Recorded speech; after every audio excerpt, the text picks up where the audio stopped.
সবাইকে জয়গুরু বলে ভিডিওটা শুরু করছি। এর আগের দিন ভিডিওটার যেটা বাকি ছিল সেটাই আজকে আলোচনা করব। প্রত্যেক মানুষেরই নিজেকে সমর্পণ করা দরকার। সুখ, দুঃখ, ভালো লাগা, অভিমান, অপমান, কষ্ট সবটা কারো কাছে সেটা বলা চাই। মন হালকা হয় কিংবা কান্নাতেও ভারমুক্তি ঘটে। আমি লিখতে পারি, তাই লেখার কাছে আশ্রয় পাই। উচ্চাকাঙ্ক্ষায় শত্রু। শীর্ষেন্দুরা মৃত হাসলেন। নিজের হাতের আঙুলগুলো মুচড়ে বিনয়ের সঙ্গে শুরু করলেন কথা। উচ্চাকাঙ্ক্ষা মানুষের প্রবল শত্রু। অমুকের উন্নতি হলো, গাড়ি হলো, বাড়ি হলো, তাতে যদি ঈর্ষা না করে আমাদের আনন্দ হয় তবে রক্ষা, না হলে সমূহ বিপদ। সেক্ষেত্রে উল্টো দিকে সহধর্মী বা ধার্মীদেরও বুঝতে হবে বিষয়টা, জানতে হবে স্বামী বা স্ত্রীর সামর্থ্যকে। সংকীর্ণতা মানুষকে অসুস্থ করে তোলে, অসৎ হয়ে যায়। আরও যদি নিজের যোগ্যতা থাকে, প্রতিভা থাকে, সে নিশ্চয়ই উন্নতি করবে, সেটাই কাম্য। কিন্তু যার হলো না, তার ধরো আমার গানের গোলা নাই, আমি সেখানে হেমন্ত মুখোপাধ্যায় হই কেমন করে? এটা একটু আগে থাকতে যদি বোঝা যায়, অর্থাৎ নিজের তার গণ্ডিকে, তবে শান্তি খুঁজে পাওয়া যায়। নিজেকে ব্যর্থ মনে হয় না, অতএব হতাশাগ্রস্ত হওয়ার প্রয়োজন থাকে না। সীমিতর মধ্যেই আনন্দ। আশ্চর্য প্রদীপ গল্পে ঠিক এই কথাই বলতে চেয়েছি। জীবনে সব পেলে, অর্থ, সম্পদ, প্রাচুর্য, কিন্তু ভোগ করবে কি? যদি অজস্র টাকা, মেয়ে মানুষ সব পায়, কিন্তু আমরা ভোগ করতে পারি কতটুকু? যা সীমিত, তার মধ্যেই আনন্দ। পুরুষ 10 জন নারীর সঙ্গে ঘোরাফেরা করতেই পারে, তবে সেখানে প্রেম থাকবে না, ভালোবাসা থাকবে না, আবেগ শূন্য হয়ে যাবে। কারণ মন বহুতে বিভক্ত হয়ে গেছে। ভালোবাসা রচনার জন্য বহু নারী বা বহু পুরুষ গমন বর্জন করতে হবে। অতিভোগে একজন ক্লান্তিপ্ত হতে পারে, কিন্তু তার অন্তর থেকে যায় রিক্ত। কি ট্র্যাজিক! সম্পর্কের জন্য একটা সময় দিতে হয়। অধৈর্য হলে চলে না। বিয়ে করার 6 মাস পর রোমান্টিসিজম চলে গেল, সাদামাটা হয়ে গেল।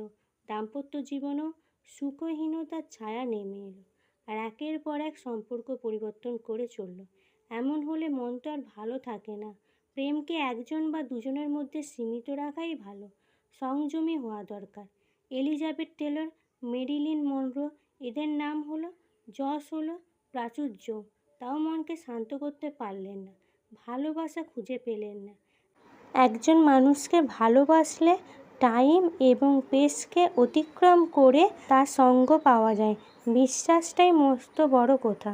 শ্রীরামকৃষ্ণদেব প্রয়াত হওয়ার পরও স্বামী বিবেকানন্দ কিভাবে তার সঙ্গ পেলেন, এ তো আধ্যাত্মিকতারই কথা। ব্যক্তিগত জীবনেও এমনটাই হয়। ঠাকুরের বই। আমারও যে মন সবসময় ভালো থাকে তা তো নয়, খারাপও হয়। তখন লিখতে পারি না। নাম ধ্যান নিয়ে থাকতে ভালোবাসি, ঠাকুরকে নিয়ে থাকি, গুমড়ে গুমড়ে থাকি, ঘরের এক কোণায় নিজের মতো পড়ে থাকি, ঠাকুরের বই পড়ি। তখন পজিটিভ এনার্জি পাই, মন শান্ত হয়।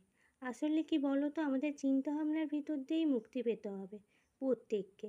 দুঃখ আসে যে কোনো অভাববোধ থেকে, তাকে যতক্ষণ না দূর করছি মন আমাদের খারাপই থাকবে।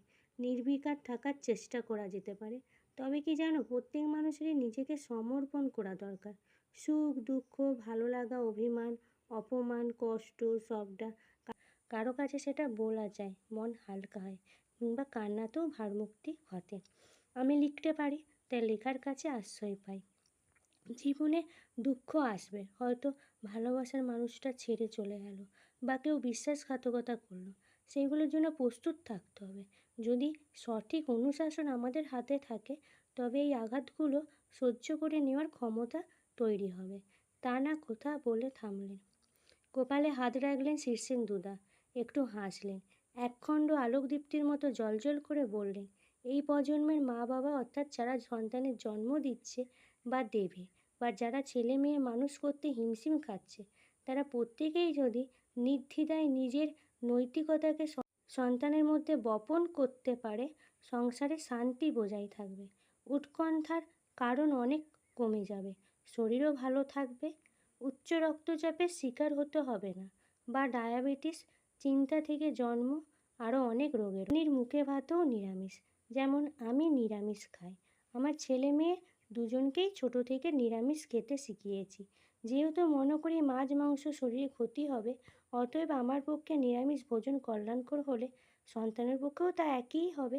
এমনকি কোনো অনুষ্ঠানেও আমাদের বাড়িতে নিরামিষের আয়োজন করা হয়। সম্প্রতি আমার নাতনির অন্নপ্রাশনেও একই ব্যবস্থাই ছিল। আমার ছেলে নিজে থেকেই আমার নীতিগুলো বহন করছে। আমার ছেলে মেয়ে ঠাকুরের অনুশাসনকে মেনে চলে। বাবা হিসেবে আমি ওদের এটুকু বিশ্বাস করাতে পেরেছি, জীবনে ঠিক ভুলের সিদ্ধান্ত কিভাবে নিতে হয় বাকিটা ওরা নিজেদের মতো করে বড় হচ্ছে। আমি কখনোই প্রভাব খাটাই না, বরং তরুণ প্রজন্মের কাছেও আমি শিখতে চাই, বন্ধুর মতো অনেকটা।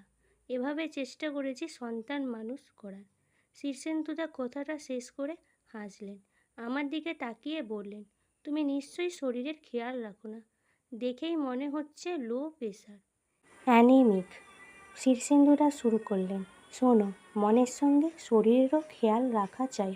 পরিমাণ মতো শাকসবজি খাওয়া, ব্যায়াম করা, নিয়ম করে হাঁটতে যাওয়া উচিত। এই বয়সেও রোজ ব্যায়াম করি, হাঁটি, শরীরকে ফিট রাখার চেষ্টা করি। আমি বাদগ্রস্ত, ব্যাধিগ্রস্ত হয়ে যাব। আমার পক্ষে লেখালেখি করা আর সম্ভব হবে না। আমি ব্যথাতুর মানুষ।